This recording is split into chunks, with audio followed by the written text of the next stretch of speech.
I'm 103 years old, and I need you to listen carefully because what I'm about to say cost me 76 years of my life to understand.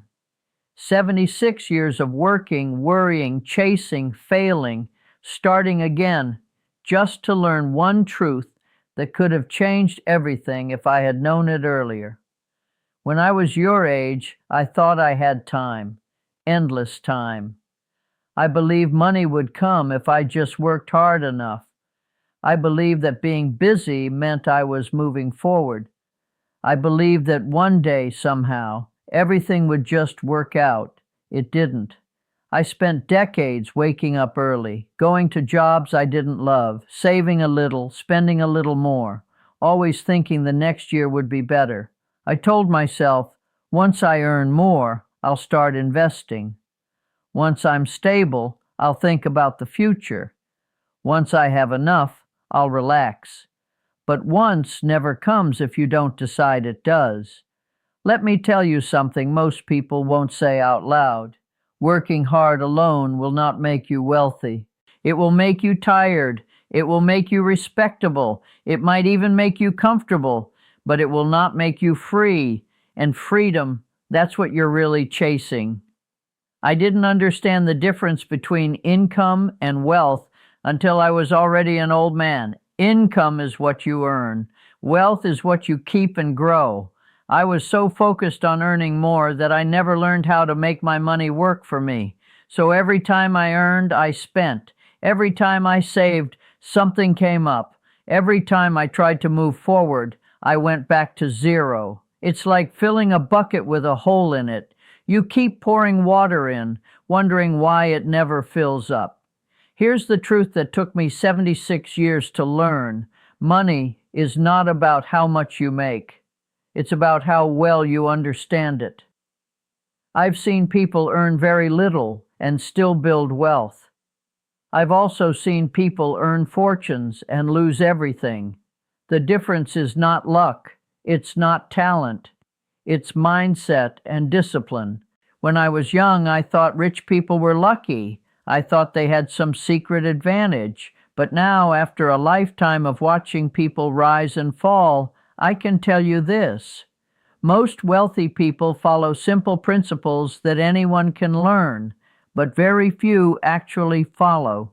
The first thing I wish I had understood earlier is this. Time is more valuable than money. Money can be lost and earned again. Time cannot. If you are young and you're watching this, you are holding something more powerful than cash, more powerful than opportunity. You are holding time. And if you waste it, no amount of money will ever buy it back. I started thinking about investing when I was in my 40s. By then, I already had responsibilities, bills, stress. I wasn't investing with patience. I was investing with pressure, and pressure leads to bad decisions. I chased quick profits. I followed trends. I listened to people who sounded confident but had no real wisdom. And every time I lost money, I told myself I just needed to try harder. No, I needed to think differently. You don't build wealth by chasing fast money. You build it by building consistent habits. If I could go back, I would do something very simple. I would take a small portion of every dollar I earned, and I would invest it. Not when I felt ready, not when I had extra, but every single time.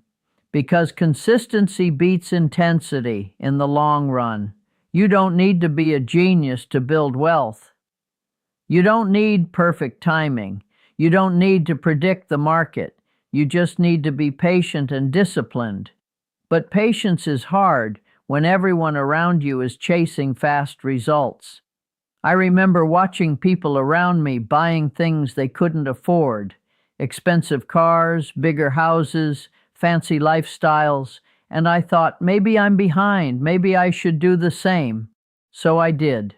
And that was one of the biggest mistakes of my life, because wealth is quiet, but debt is loud. When you try to look rich, you often become poor. When you focus on becoming rich, you don't care about looking it. I spent years trying to impress people who weren't even paying attention, and in the process, I delayed my financial freedom by decades. Let me ask you something. Are you buying things to improve your life or to impress others? Because that one question can change everything. Another thing I learned too late: financial freedom is not about having millions. It's about having control. Control over your time, control over your decisions, control over your life. I've met people with very little money who were completely free, and I've met millionaires who were trapped in stress, obligations, and fear. Freedom comes when your money starts working harder than you do. Think about that. As long as you are trading time for money, you are limited. There are only so many hours in a day, but when your money starts generating income, that's when things change. That's when you stop worrying about every expense. That's when you stop feeling trapped. That's when you start living. But to get there, you need to think long term. And long-term thinking is rare. Most people want results now. They want to invest today and get rich tomorrow. They want shortcuts. They want guarantees. There are none. Every real path to wealth is slow at first. It feels boring. It feels like nothing is happening.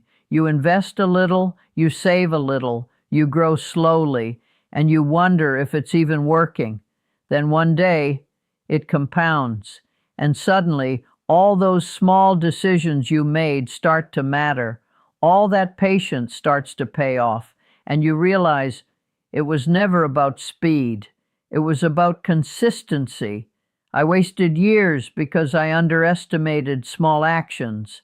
I thought saving a little wouldn't matter. I thought investing small amounts was pointless. I thought I needed big moves to change my life. I was wrong. Small actions, repeated over time, create massive results. Let me give you a simple example. If you improve your financial habits just a little each year, just a little, in a decade, your life looks completely different. But most people never stay consistent long enough to see that change. They start, they stop, they get distracted, they lose focus, and life keeps moving. Another hard lesson: you cannot build wealth without controlling your emotions. Fear and greed, those two emotions destroy more wealth than anything else. When the market goes down, people panic and sell. When things are going up, people get greedy and take risks they don't understand.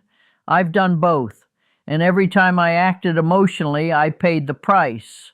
You need a plan, and more importantly, you need to stick to it even when it feels uncomfortable, because the biggest gains often come after the hardest moments. There were times in my life when everything looked uncertain, when it felt like the world was falling apart. And those were the moments I made my worst decisions because I was afraid. If I had stayed calm, if I had stayed consistent, things would have turned out very differently. So remember this: don't make financial decisions based on how you feel in the moment. Make them based on a long-term vision. Now let me tell you something most people don't realize until it's too late. Your environment shapes your financial future. If you are surrounded by people who don't understand money, who spend without thinking, who avoid learning, it will affect you. Not because you're weak, but because influence is powerful. I spent years around people who never talked about investing, never planned for the future, never thought beyond the next paycheck. And without realizing it, I became like them. It wasn't until much later that I started learning from people who thought differently, people who valued discipline, patience, and growth. And that changed everything. So choose your environment carefully. What you listen to, what you watch, who you spend time with, it all matters. If you want a different life, you need different inputs. And finally, The lesson that took me the longest to truly understand: you don't need more money to start, you need more awareness. Most people are waiting for the right time, more income, less stress, better conditions. But the truth is, the right time is now, because the habits you build today will shape your future. Not your intentions, not your plans, your habits. If you learn how to manage money when you have little, you'll know how to manage it when you have more. But if you don't, more money will only make your problems bigger. I've seen it happen again and again. So don't wait. Start small. Stay consistent. Think long term. And most importantly, respect time. Because one day, whether you realize it or not, you'll look back. And you'll either say, "I'm glad I started when I did," or you'll say, "I wish I had started earlier." I'm 103 years old. I've lived through more than most people ever will. And if there's one thing I want you to take from this, it's this: don't waste your years chasing things that don't matter. Don't wait for the perfect moment. Don't ignore the power of small decisions. Build your future now, quietly, patiently, consistently. Because the life you want is not built in one big moment. It's built in the choices you make every single day, and the best time to start is before you think you're ready.